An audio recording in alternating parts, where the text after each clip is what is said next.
You're watching The Breakfast Club. Morning, everybody. It's DJ MV Angela Yee, Charlamagne the Guy. We are The Breakfast Club. We got a special guest in the building. Sock Passe. Zoey Dollaz. Zoey, what's up, my brother? What's up, man? You've been having a rough morning, I heard, man. You're 40 minutes late, but I heard it's a good reason. You had a flat tire? Nah. We walked outside. By the time we got in the car, it was a boot on that. Oh, you had a boot? It was right on the car. So you was parked somewhere you wasn't supposed to be parked? Nah, but we went up for like 2 minutes. Went up to the crib to get something, came back down, and my cameraman like, yo. I'm like, oh. That's all it takes, 2 minutes. You'll learn when you're in New York, always leave somebody standing by the car if you run it in real quick. All it takes is 1 second. They wait. Yeah, they waiting on it. They was waiting on it, but we didn't let that stop us, though. Now, Zoe, you weren't on the XXL freshman cover. Yeah. Now, when they came up here and told us about the cover, I asked about you because I was like, Zoe's been putting on the work. So how did you feel not making the cover? Because you've been putting in a lot of work. I mean, I guess I feel like the people that was on there, they had a bigger following than me. Mm-hmm. You know, I guess that's what they go by. But they put me in a magazine. I was satisfied with that. Okay. You got a strong following too, though, it seemed like. Yeah, I do. But, you know, these kids got like that cult following that. Yeah. You know, and then I'm really happy for them, though. Mm-hmm. Like, I'm really, like, super excited. I ain't feel no way. You know, some rappers felt some type of way about it. I was like, I'm going to just catch it next year. And those people that was on there fit with each other, so, you know what I'm saying? Mm-hmm. I didn't feel like nobody was out of place.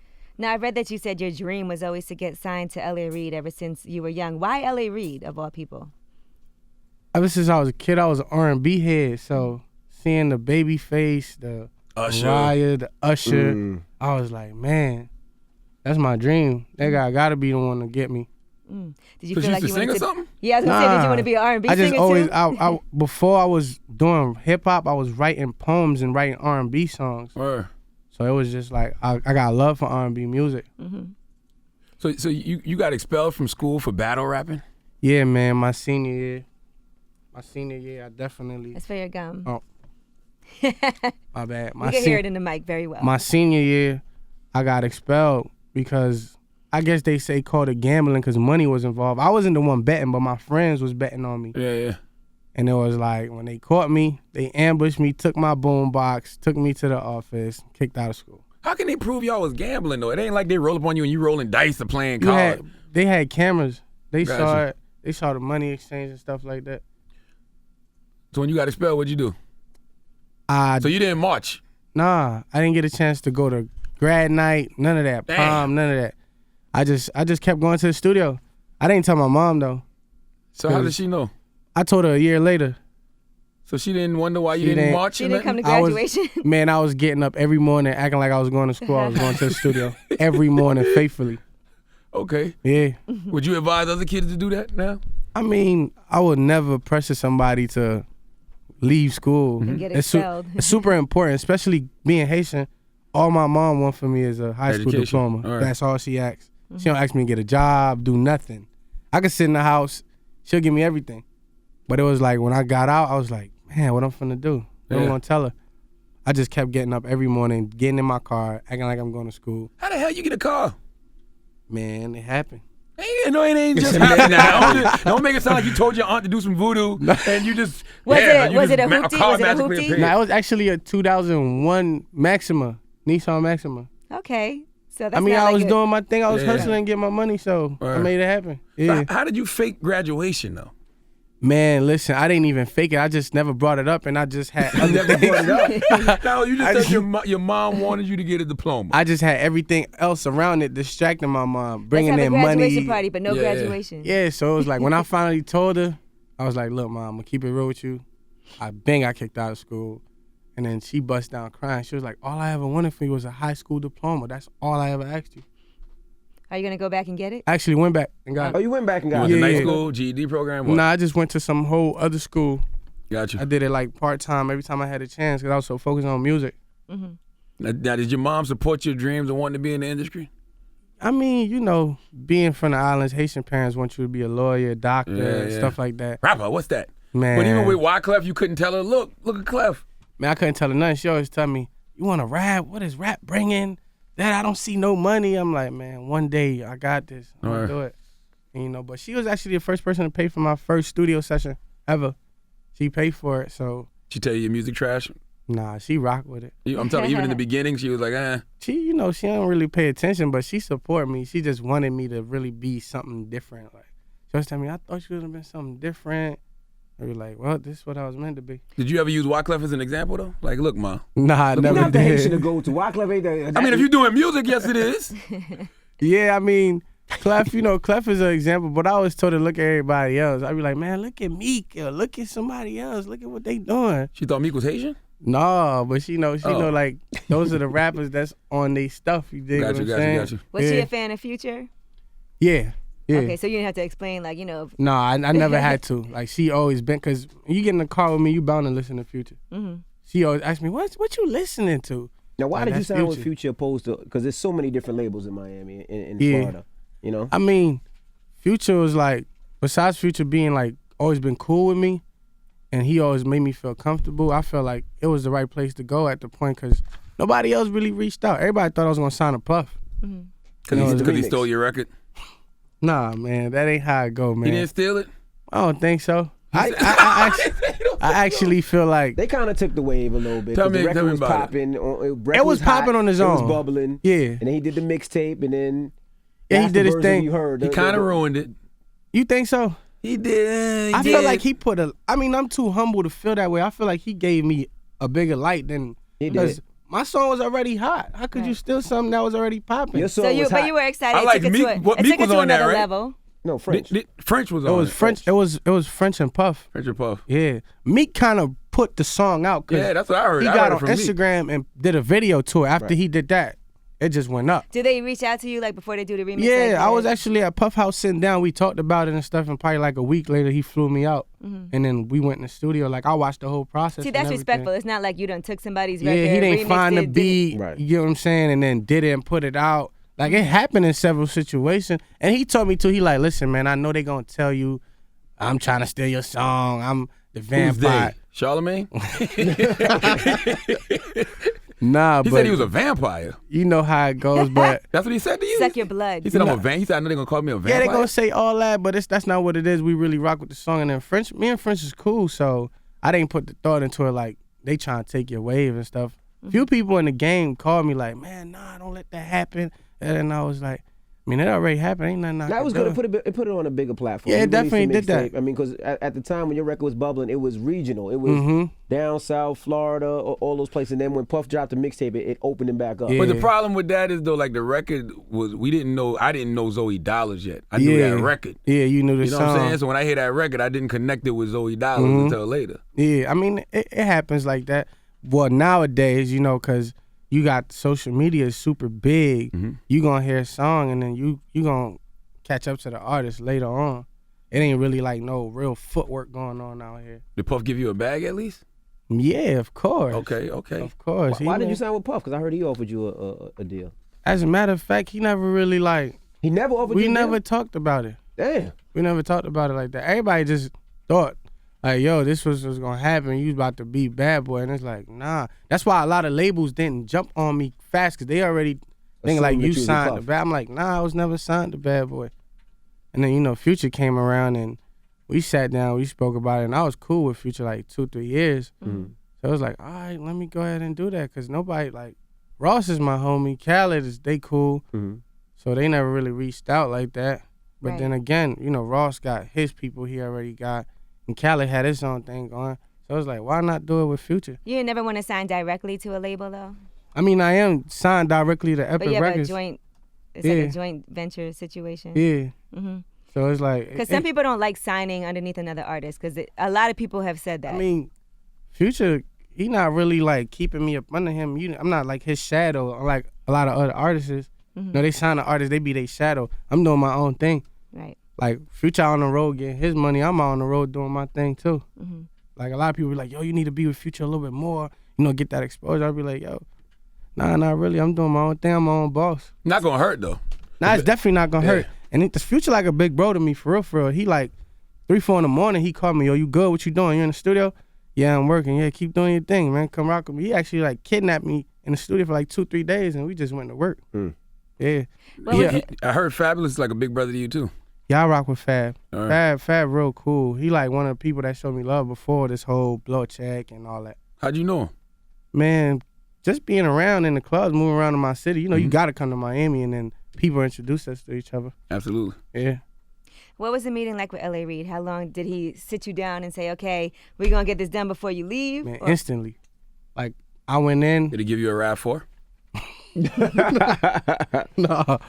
I went in and we like, I did my Bobby Shmurda for him. I did like, I did like 5, 6 songs for him, and he stood up. He was like, what? But he ain't even a rap guy, though. Man, that's the thing. Yeah. He stood up. He was like, wait, where'd y'all get this kid? And then he was like, yeah, we got to do this today. Like, get this done. And I went out the room because they didn't want no cameras or nothing because, you know, the Bobby Shmurda situation that happened without them knowing. And then when I walked out, like about 15, 20 seconds later, God walked out. He was like, yo, welcome to Epic Records. So wait a second. You didn't sign that day, though. They just made you an offer, and then you had the lawyers, because I know it's a process. I flew in with my lawyer. Oh, okay. They flew me in with my lawyer, so they knew what was going to happen. They knew what was happening, right? Yeah, they knew what was going to happen, so I came through, and then before I left, he spoke to me. He was like, listen, I don't know you. I just know your music, but I know talent when I see it, and I ain't never put my hand on nothing that didn't go big. So just know what time it is. Me neither. No. Listen, is that that's crazy. That sounded crazy. I can put my hand on nothing that ain't go big. Pause. Now, was there any hesitation to sign to a major because you know you young and you got your indie thing going like in the street? Was there any hesitation like I'm just gonna stay indie? Nah, man, it wasn't no hesitation at all. It worked for some, and I don't know about other people. I didn't feel like, okay, I signed, boom, I'm rich. No, I feel like this was the beginning. I'm now jumping in the water to really swim with the sharks. Right. And I'm a workaholic. So I really don't like the club. I don't drink or smoke. So for me, I could outwork anybody that's in my age group. That's what it was about for me. And it gave me an opportunity to get out of the streets and do better for my family, you know? So I was like, man, let's get it done. How important is it for you to rep your Haitian heritage? It's super important because it's not just repping for myself. I'm repping for a whole culture. And I know they're going to stand behind me 100%. So, you know, you're going to have some that's going to be like, I could do it too, but they're not doing it. So it's super important for me. It's big. It's bigger than anything to me. Haitians make the best shooters too. You got to have some Haitian shooters. I mean, you got to have them on your team. But let's look at the positive side of it, though. They're very good people. Yeah, super good positive. They strong. Does Miami support you heavy?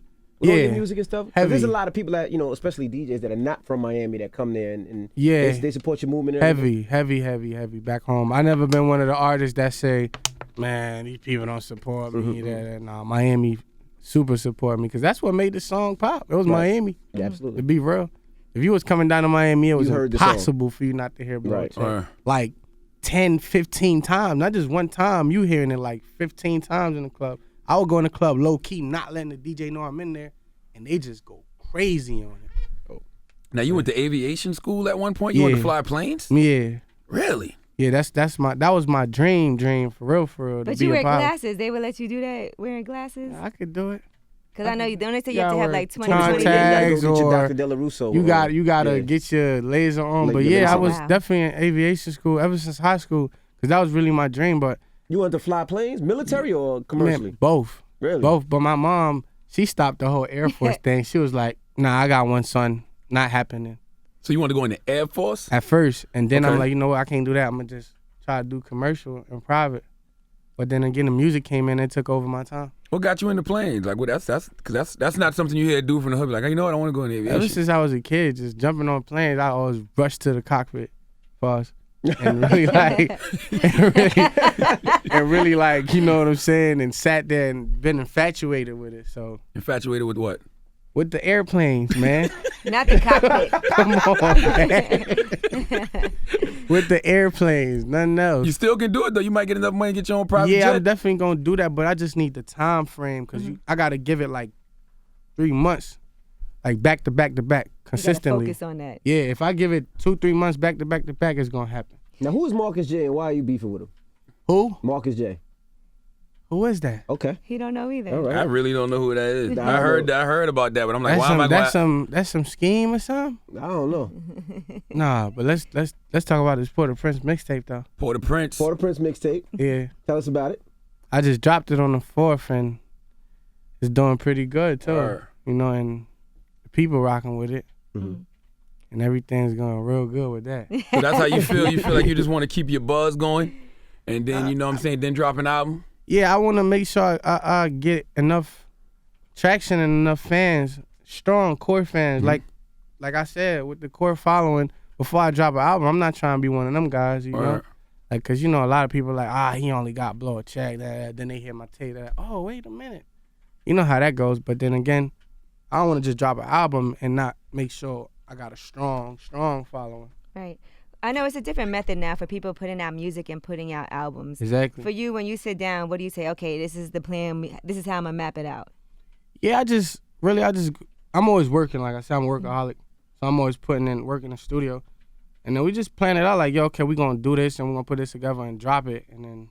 Because I know people think about everything surrounding it. They think about, okay, what viral campaigns can we do? What can we do with social media? What can we do? You got to do that, period. Mm-hmm. I mean, just like before they had Instagram, you had to really go out, pass out CDs, flyers, and do all that. Same thing with you had to go out there and actually talk to the girl. You couldn't just DM her. You still got to do that now. So it's like now I just put it out. I got a strong enough following to gain traction, and then I got a great relationship with the DJs. Yeah, I see that. Like that's what's gonna help you win. Like the DJs is number one. Being that you're an R&B guy, how does that influence your music? I mean, like that's the type of music that you love. Do you sing? I could do it, but I try to sing. He said I could do it. Does that influence you at all when you make? Yeah, it do cause. Do you be like, this is for the ladies? I'm gonna do. Yeah. Like it's records I do. I'm like, okay, this is based off what I go through or what I see one of my homies go through. I might be on Twitter looking down my timeline. I see people going through stuff, and I just base certain music off of that. Mm-hmm. When you at home listening to R&B, what you listen to? Bryson Tiller now. Trey Songz, one of my favorite. Chris Brown. I still listen to Usher. Still listen to Tyrese. All the great R&B music. Miguel, you don't like Miguel? I listen to the songs that he got that's popping, but I never took my time out to go listen to. Like Janae Aiko, I've been on her way before she popped, like 05. Like Kalani, I've been was listening to her. So I don't do that with Miguel. I ain't never get a chance to really go outside of the songs that he got that's on the radio. Yeah. Now, I don't want to put your government out there, but you the first black Elvis I ever met. I mean, not necessarily. Yes. Really? I mean, you ever met? Yeah, I ever met. Well, yeah. You might be right. Is there science behind that? Like why your mom needed it? My family is part Dominican, so that's what happened with that. That's a popular Dominican name? No, I never heard of that. Elvis? Yeah. Oh, yeah. Actually, Elvis I know two people named Elvis. Yeah. Now, question, with you being half Haitian, half Dominican, right? How does the state of what's going on in Haiti with, the Dominican Republic, deporting Haitians? I mean, I got cousins that stay out there, and they don't got no issue with that. I think it's just what they show you. Right. You know what I'm saying? Just like they say Haiti is super bad right now, but I got friends that go there every other month, and they come back, not a single scratch on them. It's just what the TV show you, man. Have you been back? I ain't been back for a while. I think like since 05. I'm going back this year though. I got like a super huge concert out there. Oh, that's dope. So I'm ready to be sitting in the car and have everybody running after the car and stuff like that. I might just jump out and vibe out with them. Yeah, that's what I'm waiting on. All right, well, we appreciate you joining us. Zoey Dollaz is out right now. Yeah, man, make sure you go get that Port-au-Prince. Port-au-Prince is out everywhere, on every digital outlet you could possibly, and you're going to hear my dog Envy playing that, And then on top of that, just make sure y'all follow me on that Instagram, man. Zoey Dollaz, man. I like how you leaned on Envy just now. Nah, Zoey Dollaz my guy. That's my guy, That's right. man. You're going to hear Envy That's playing my guy. Ladies, make sure you... Charlamagne, too. I know you rappers be beefing with Charlamagne, but it ain't like that over here. Ladies, make sure you slide up in his DMs. Yeah, okay? slide in the DMs. But slide carefully, though, Like, do the Joe Button run. You got to run in my DMs like... Zoey Dollaz, it's the Breakfast Club. Good morning. Let's get it. If superior hair extensions, clip-ins, and tape-ins are an absolute must, you have to get the #1 rated hair extensions in the world. Her Imports is 100% certified real virgin human hair and trusted by celebrity stylists worldwide. Celebrities swear by our products, and now you can too. We now offer financing for our products at herimports.com for a limited time, or go into one of our convenient locations in your city. We offer 100% Indian Temple bundles that will have you looking flawless for years. Visit us online right now at herimports.com.